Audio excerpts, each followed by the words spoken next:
If 4 grams of hydrogen gas react with 16 grams of oxygen gas to form water, what is the limiting reagent? So, to actually do this problem, let's actually write the chemical reaction they're talking about, right? So there's hydrogen gas, and remember hydrogen gas is actually diatomic. This is one of the diatomic, elements that you need to know when it exists in its standard state. So it's H2 plus O2, which is also diatomic, okay? And that's going to give us water. All right. Now, how do we balance this? Well, notice that there's 2 oxygens here, so there's only 1 here, so we need a 2 in front. And now there's 4 hydrogens, but only 2 hydrogens here, so we need a 2 in front there.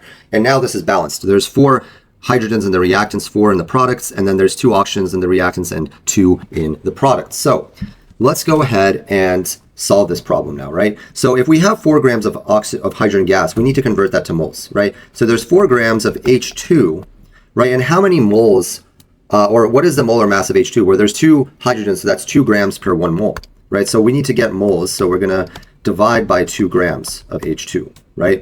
In 1 mole of H2. So these are going to cancel, and 4 divided by 2 is 2. So we're going to get, for 4 grams of hydrogen gas, that's going to be 2 moles of H2.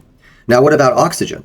Well, oxygen is going to be, there's 16 grams of O2, and the molar mass of oxygen is 16 grams per mole. If there's 2 of them, that's 32 grams per mole. Okay. And so if we divide 16 by 32, well, that's going to be 0.5 moles of O2, right? And so notice, of course, that oxygen is going to be our limiting reagent because, right, let's see how much product we get for each of these, right? If we start with 2 moles of H2, right, we get 2 moles of H2O, right, pair 2 moles of H2, right? That's the ratio based on the balanced equation. So we're going to get 1 mole ultimately. Well, sorry, yeah, we're going to get ultimately 2 moles, not 1 mole. We're going to get